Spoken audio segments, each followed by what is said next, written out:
Jeremy Chandler, and so we do new construction, we do commercial and residential, and remodels, as you guys know, also service and repair. So if drippy faucets, leaky toilets, leaky water heaters, all those kinds of things, we can take care of for you. A little bit about me, because we do have new members here and I haven't been able to speak with them. That's my wife Monica and myself, and my kids. So they're a little older now. This is when they were active and fun stuff. My son was doing karate, my daughter was doing ballet. They were both over in Mozart for piano, which they did really well at, and they still practice today. It's really cool. They pop on. I don't know what it is. I don't know if it's a YouTube thing or an app that they do, but they're always learning new songs on the piano, and it's really, really, really cool. I enjoy listening to them. And getting a little bit further. So now they're growing up. So they're getting older. My daughter's turning 17 this year, and my son will be 16 on his next birthday. So that'll be fun. And this is our dog, Rhea. She's very skittish. Whenever we have people over, it takes her a little while to warm up to folks. But after that, she's really good dog. And my wife and I, we were at Allegiant Stadium on that one. And a little bit of fun stuff that we like to do. Vacationing, dressing up for Halloween, Christmas parties, doing vacations. My son and I love going out riding quads. When we were out visiting some islands, we were doing quad rides out there. Also love barbecuing. I'm an avid barbecuer. I probably barbecue 4 to 5 times a week. So I love doing it. Got a new master built barbecue this year. It's a gravity feed. I can actually put it on a slow smoke for about 10 hours.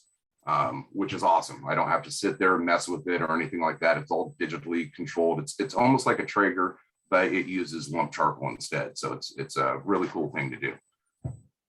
And getting into the plumbing side of things here. So this is basically a diagram of the house. This is what we take care of. We can take care of the sewer lines, septic lines, the P-traps underneath the sinks if those start leaking. From the vent lines going up, sometimes with the vent stacks coming out, they can get stuck with debris, or if a bird makes a nest over the top of it and it's not getting proper airflow.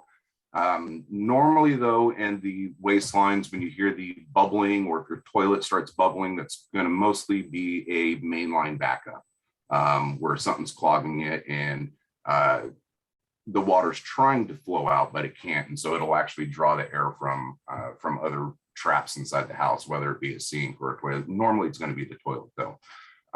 Also, we can take care of the gas lines inside of the house. For some reason, I've been doing a lot of gas lines this last year, and I think part of it is running with Malm fireplaces. A lot of people are going to the inserts, getting away from wood, and I'm able to show up, get some gas lines ran for them. And at the same time, when we're underneath, we can evaluate what their current line is. So if it is an older home, possibly with a black pipe that can rust out, maybe create some holes. So we can do a full evaluations on that. Water lines inside the house. I was actually at Brandon's house on Friday. He had a leak inside the wall. Just before going out to the angle stop to a sink, little pinhole occurred. And yeah, I was able to get out there and help him get some new angle stops and get the leak fixed inside of the wall. And so that's kind of just of the plumbing system. Obviously water heaters are there. And traditionally with a tank style water heater, we can do recirculation lines if there's long runs, if it takes, a minute to get your hot water to your fixture. There's great things that we can do for, they call them comfort systems, where there's a motorized pump that goes on top of the water heater and then we put a valve at the furthest fixture, creates a crossover, but there is a check valve in there, so it keeps the system separated, and it'll bring the hot water to the furthest fixture, so you're not having to wait so long to get that hot water there. And then if you have a tankless water heater, they have something that they call a demand pump, which is remote operated, and you just hit a button, it cycles for the 45 seconds, gets the hot water to the fixtures that you need. So that's for that one. Or there's also a dedicated recirculation line that we could run if the building permits it. So if we're able to do that. And it's kind of funny, around this time last year, I had my presentation and we were going over drought. We were going over the drought situation. This top picture on the left here is the photo that I took last year. I think I took it on the 2nd of May last year. And so I went back up to the lake just the other day, and I wanted to kind of show you guys a comparison on it of where, so they did have to make a separate pathway out to the docks, and because the lake level is just so low. And so on the left-hand side here, you can see where the trees are coming out of the lake level where the rocks are. And then, so just the other day, those branches or small trees or whatever, they're visible now. They're actually visible now. So the lake is lower at pretty much the same time as last year. It's down again a good, I'd probably say 10 feet. We have the launch. So this is the marina launch on the bottom left. And when the lake level first went down, you can see in the background where the bank is. There's no vegetation growing because obviously it was covered with water. There's no vegetation there. So just the other day, did an updated picture of it. There's actually vegetation growing there. We did not get much water over the winter time. It did not go back up. So the fluctuation of water wasn't there. It's further down. And on the right-hand side here, you can kind of see where the vegetation was growing along the water line and how much further down it is. So it's definitely going to be interesting. And I'm mentioning this because of the folks that live along the river. They had wells, their wells were along the river to, feed their homes or farms. Even with the wine industry, they were feeding, their grapes and everything like that. All of those have been shut down. The only wells that are running right now are the 5 wells that go to the municipal system. And so these folks are finding other sources, whether it be reclaimed water or drilling wells further off from the river to get the water.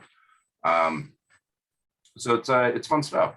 And I've been out there and I've been helping them set up propane tanks and set up generators and stuff like that to run these wells, because the wells that they're doing are so far off of their actual plantation that they don't want to run PG&E power out there. They need a separate source of power. So if anybody does know a big farmer that is drilling extra wells and they need a generator hooked up with gas lines and whatnot, that's a great referral for us.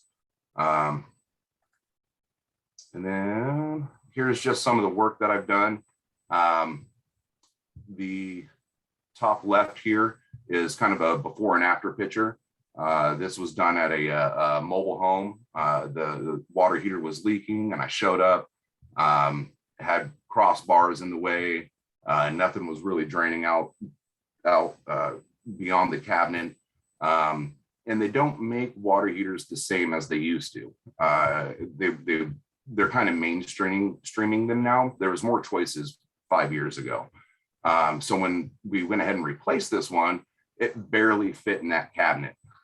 It was definitely a struggle to get that in there and get it plumbed right and get a pan underneath it and all that kind of fun stuff. The bottom left here, this was a referral from Jolene. And it was a buyer. They were moving down from, I believe, Reno, and it was just not done correctly. Their PRV was lower. They didn't have a shut off for the, they didn't have a proper shut off. They couldn't shut off their house. So we were able to show up there, dig it down, give them a proper shut off, a new PRV, made their service valve a little more accessible. Also temporary stations. This is a temporary station that I did over at Memorial Hospital for the, they're renovating their kitchen. And so their dishwasher station had to be moved outside, and their buckets were overflowing. So there was a bigger tank installed, and we put some lip pumps in and some check valves and all that kind of fun stuff to get them going. And then water filtration. This is a water filtration system that I'm putting in Monday out in Petaluma. It's called a Defender. It has UV light for bacteria, sediment filters. This is basically an elaborate system, though. It's a $10,000 system that these folks want to install in their place to get clean water. So hopefully I'll have some after pictures of that for you guys later. So thank you very much, and we'll talk later. If you have any questions, one-to-ones. Thank you, Jeremy. And now we will hear from